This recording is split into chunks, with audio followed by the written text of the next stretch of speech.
January 16th, 2021, the day that everything went white. For as long as I can remember, my family and I had always enjoyed going to Diamond Peak Ski Resort in Nevada. I, along with my dad and my sister, would go skiing down the mountain as my mom would snowboard ahead of us, and usually falling because she's recording us instead of trying to pay attention to what she was doing. So over time, we would stop going to Nevada as much and eventually stop skiing altogether in 2015 when I was 12. Little did I know that it wouldn't be for another 6 years and the middle of a pandemic for me to pick up skiing again, and this leading to teaching me my most valuable skill through facing fears and learning honest and complete communication. This brings me back to January 16th, 2021. My boyfriend, mom, and I all decided to go skiing on Martin Luther King Jr. Day because we had no school or work to worry about. So I was a bit timid because I hadn't been skiing in 6 years. And I was also really excited though because I really enjoyed it when I was little.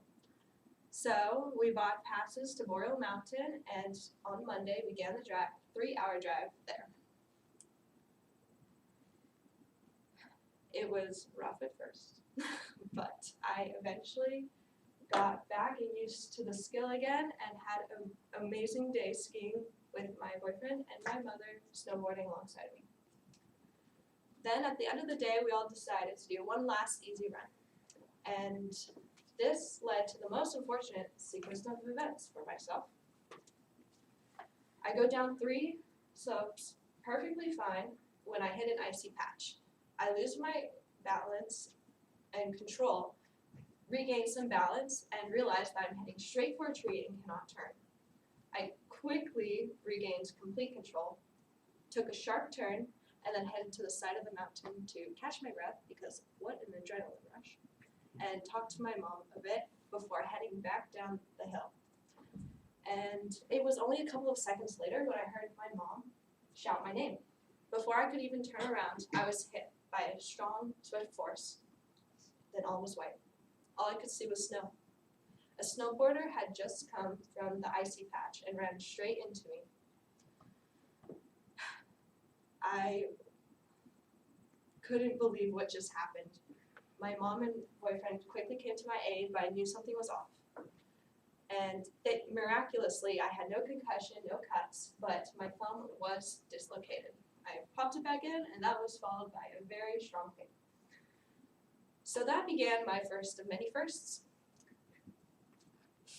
It was that week I had my first ride on a snowmobile, my first popsicle splint in the ski patrol, my first dislocated joint, my first x-ray, my first broken bone, and my first... So many firsts. Seriously. And then the weekend came, and I had to face 2 more firsts. My first time getting my blood work done because I had not only broken the bone, but shattered it, and I had to get my first surgery. What a week. I faced disappointment, fear, excitement, fun, and above all, fear. Over the months, I faced these fears and built up a lot of emotional strength, pain tolerance, and also spiritual strength, because I leaned on God during that time to get myself through these fears. But I not only leaned on God through my emotional angst, I also leaned on my community. It had only been half a month into 2021, and I had to sit out with 2 sports up until the last 2 weeks of their seasons. I was devastated because this was my senior year and the last time I would have ever played these sports, and I truly loved them. So I kept this fear of surgery, terrifying fear of surgery, and this disappointment in the situations in my life inside that I didn't tell anyone. With the extra time on my hands, I would start to think about my past regrets and not look towards the future and the bright future that I had. And so this season of regret led me down a bad emotional path.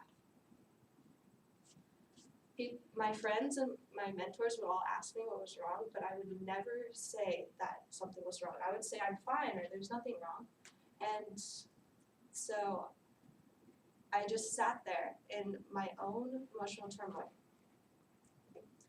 Then I had a month of physical therapy, another first, by the way, and I realized that I was actually harming my relationships and not telling them what was wrong for myself, because instead I was trying to keep them from worrying about me, but I was making it worse for everyone. So I started that day to reach out to others and talk more about what was going on in my life. I leaned on my friends and mentors, the tough love of them to keep me accountable and to say what's going wrong, to never give up on me and just keep asking. Over time, I would get to this state of being able to open up and communicate how I feel to others. So after a while, they all taught me this honest and complete communication. Ultimately, this small bone was such a blessing to me.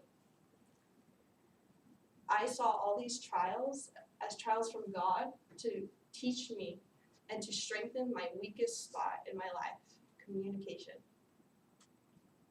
Sitting out of sports led to the most memorable lessons.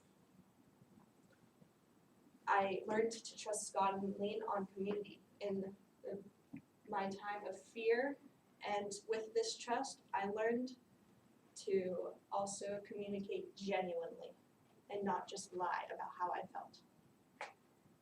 So in the end, I saw that this day of white was more than just snow, but it was the beginning of God's plan for me. Okay.